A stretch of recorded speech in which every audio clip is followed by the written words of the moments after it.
Oliver Twist Chapter 17. Oliver's destiny continuing unpropitious brings a great man to London to injure his reputation. It is the custom on the stage, in all good murderous melodramas, to present the tragic and the comic scenes in as regular alternation as the layers of red and white in a side of streaky bacon. The hero sinks upon his straw bed, weighed down by fetters and misfortunes. In the next scene, his faithful but unconscious squire regales the audience with a comic song. We behold, with throbbing bosoms, the heroine in the grasp of a proud and ruthless baron, her virtue and her life alike in danger, drawing forth her dagger to preserve the one at the cost of the other. And just as our expectations are wrought up to the highest pitch, a whistle is heard, and we are straightway transported to the great hall of the castle, where a gray-headed seneschal sings a funny chorus with a funnier body of vassals, who are free of all sorts of places, from church vaults to palaces, and roam about in company, caroling perpetually. Such changes appear absurd, but they are not so unnatural as they would seem at first sight. The transitions in real life from well-spread boards to deathbeds and from mourning weeds to holiday garments are not a whit less startling. Only, there, we are busy actors, instead of passive lookers-on, which makes a vast difference. The actors in the mimic life of the theater are blind to violent transitions and abrupt impulses of passion or feeling, which, presented before the eyes of mere spectators, are at once condemned as outrageous and preposterous. As sudden shiftings of the scene and rapid changes of time and place are not only sanctioned in books by long usage, but are by many considered as the great art of authorship, an author's skill in his craft being, by such critics, chiefly estimated with relation to the dilemmas in which he leaves his characters at the end of every chapter, this brief introduction to the present one may perhaps be deemed unnecessary. If so, let it be considered a delicate intimation on the part of the historian that he is going back to the town in which Oliver Twist was born, the reader taking it for granted that there are good and substantial reasons for making the journey, or he would not be invited to proceed upon such an expedition. Mr. Bumble emerged at early morning from the workhouse gate and walked with portly carriage and commanding steps up the High Street. He was in the full bloom and pride of beetlehood. His cocked hat and coat were dazzling in the morning sun. He clutched his cane with the vigorous tenacity of health and power. Mr. Bumble always carried his head high, but this morning it was higher than usual. There was an abstraction in his eye, an elevation in his air, which might have warned an observant stranger that thoughts were passing in the beetle's mind, too great for utterance. Mr. Bumble stopped not to converse with the small shopkeepers and others who spoke to him, deferentially, as he passed along. He merely returned their salutations with a wave of his hand, and relaxed not in his dignified pace until he reached the farm where Mrs. Mann tended the infant paupers with parochial care. "Drat that beetle," said Mrs. Mann, hearing the well-known shaking at the garden gate. "If it isn't him at this time in the morning. Lauk, Mr. Bumble, only think of its being you. Well, dear me, it is a pleasure, this is. Come into the parlor, sir, please." The first sentence was addressed to Susan, and the exclamations of delight were uttered to Mr. Bumble, as the good lady unlocked the garden gate, and showed him, with great attention and respect, into the house. "Mrs. Mann," said Mr. Bumble, not sitting upon, or dropping himself into a seat, as any common jackanapes would, but letting himself gradually and slowly down into a chair. "Mrs. Mann, ma'am, good morning." "Well, and good morning to you, sir," replied Mrs. Mann with many smiles, "and hoping you find yourself well, sir." "So, Mrs. Mann," replied the beetle. "A parochial life is not a bed of roses, Mrs. Mann." That it isn't indeed, Mr. Bumble," rejoined the lady. And all the infant paupers might have chorused the rejoinder with great propriety, if they had heard it. "A parochial life, ma'am," continued Mr. Bumble, striking the table with his cane, "is a life of worrit and vexation and hardihood, but all public characters, as I may say, must suffer prosecution." Mrs. Mann, not very well knowing what the beetle meant, raised her hands with a look of sympathy and sighed. You may well sigh, Mrs. Mann, said the beetle. Finding she had done right, Mrs. Mann sighed again, evidently to the satisfaction of the public character, who, repressing a complacent smile by looking sternly at his cocked hat, said, Mrs. Mann, I am going to London. Lauk, Mr. Bumble, cried Mrs. Mann, starting back. To London, ma'am, resumed the inflexible beetle, by coach. I and 2 paupers, Mrs. Mann. A legal action is a-coming on, about a settlement, and the board has appointed me, Mrs. Mann, to dispose to the matter before the quarter sessions at Clerkenwell. And I very much question, added Mr. Bumble, drawing himself up, whether the Clerkenwell sessions will not find themselves in the wrong box before they have done with me. Oh, You mustn't be too hard upon them, sir, said Mrs. Mann coaxingly. The Clerkenwell sessions have brought it upon themselves, ma'am, replied Mr. Bumble, and if the Clerkenwell sessions find that they come off rather worse than they expected, the Clerkenwell sessions have only themselves to thank. There was so much determination and depth of purpose about the menacing manner in which Mr. Bumble delivered himself of these words, that Mrs. Mann appeared quite awed by them. At length she said, You're going by coach, sir? I thought it was always usual to send them paupers in carts. That's when they're ill, Mrs. Mann, said the beetle. We put the sick paupers into open carts in the rainy weather to prevent their taking cold. Oh, said Mrs. Mann. The opposition coach contracts for these 2, and takes them cheap, said Mr. Bumble. They are both in a very low state, and we find it would come £2 cheaper to move 'em than to bury 'em. That is, if we can throw 'em upon another parish, which I think we shall be able to do, if they don't die upon the road despite us. ha, ha, ah. When Mr. Bumble had laughed a little while, his eyes again encountered the cocked hat, and he became grave. We are forgetting business, ma'am, said the beetle. Here is your parochial stipend for the month. Mr. Bumble produced some silver money rolled up in paper from his pocketbook and requested a receipt, which Mrs. Mann wrote. It's very much blotted, sir, said the farmer of infants, but it's formal enough, I dare say. Thank you, Mr. Bumble, sir. I am very much obliged to you, I'm sure. Mr. Bumble nodded, blandly, in acknowledgment of Mrs. Mann's curtsy, and inquired how the children were. Bless their dear little hearts, said Mrs. Mann with emotion. They're as well as can be, the dears. Of course, except the 2 that died last week. And little Dick. Isn't that boy no better? Inquired Mr. Bumble. Mrs. Mann shook her head. He's a ill-conditioned, vicious, bad-disposed, parochial child that, said Mr. Bumble angrily. Where is he? I'll bring him to you in 1 minute, sir, replied Mrs. Mann. Here, you Dick. After some calling, Dick was discovered. Having had his face put under the pump and dried upon Mrs. Mann's gown, he was led into the awful presence of Mr. Bumble, the beetle. The child was pale and thin, his cheeks were sunken, and his eyes large and bright. The scanty parish dress, the livery of his misery, hung loosely on his feeble body, and his young limbs had wasted away, like those of an old man. Such was the little being who stood trembling beneath Mr. Bumble's glance, not daring to lift his eyes from the floor, and dreading even to hear the beetle's voice. Can't you look at the gentleman, you obstinate boy, said Mrs. Mann. The child meekly raised his eyes, and encountered those of Mr. Bumble. What's the matter with you, parochial Dick? Inquired Mr. Bumble, with well-timed jocularity. Nothing, sir, replied the child faintly. I should think not, said Mrs. Mann, who had of course laughed very much at Mr. Bumble's humor. You want for nothing, I'm sure. I should like, faltered the child. Heyday, interposed Mrs. Mann. I suppose you're going to say that you do want for something now? Why, you little wretch. Stop, Mrs. Mann, stop, said the beetle, raising his hand with a show of authority. Like what, sir?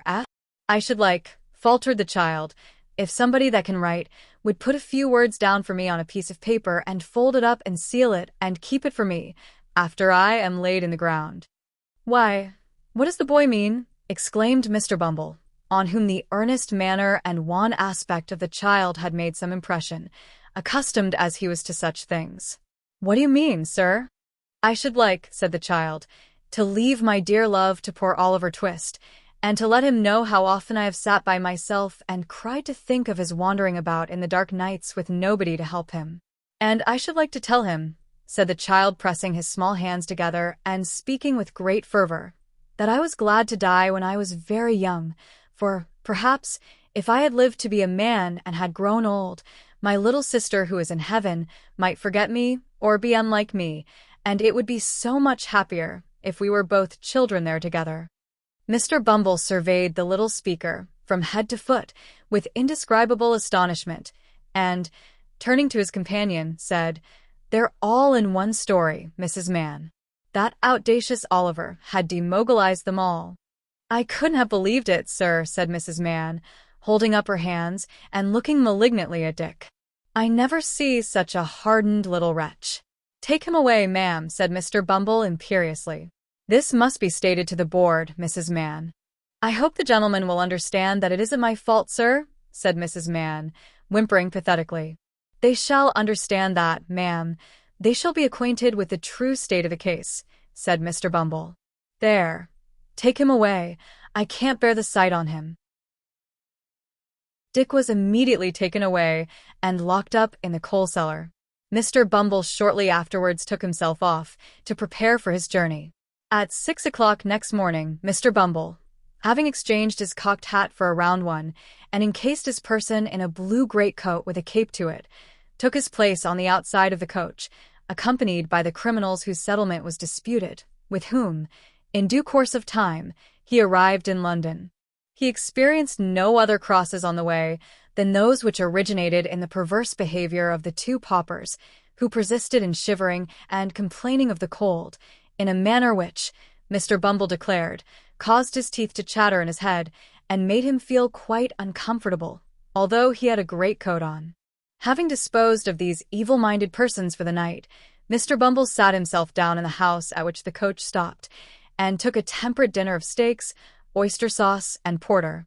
Putting a glass of hot gin and water on the chimney-piece, he drew his chair to the fire, and, with sundry moral reflections on the too prevalent sin of discontent and complaining, composed himself to read the paper.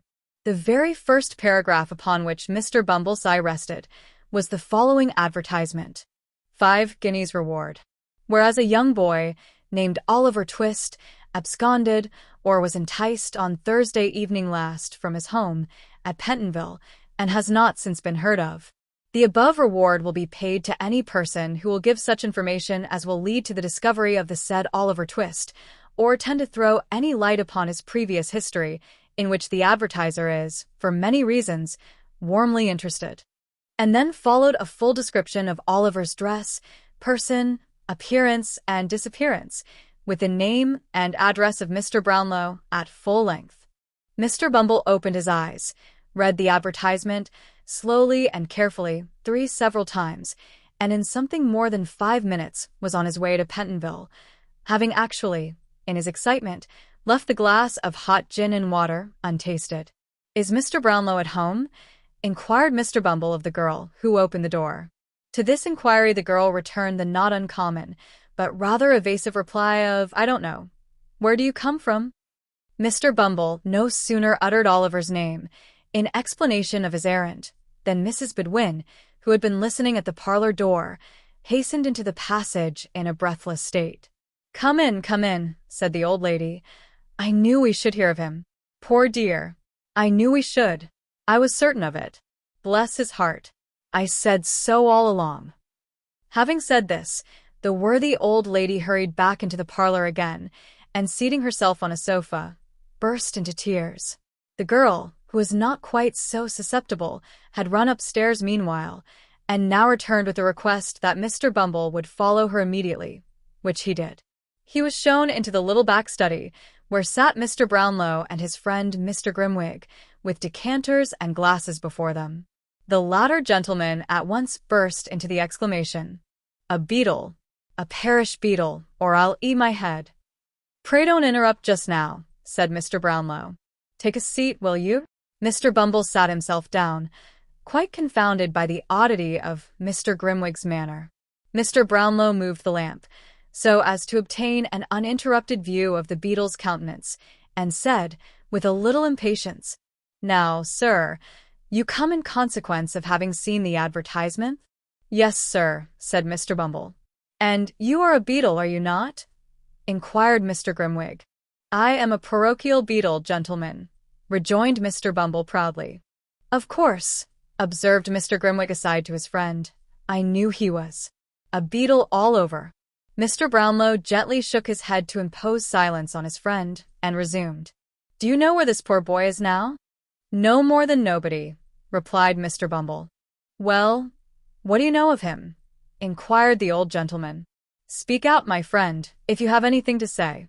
What do you know of him?" "You don't happen to know any good of him, do you?" said Mr. Grimwig caustically, after an attentive perusal of Mr. Bumble's features.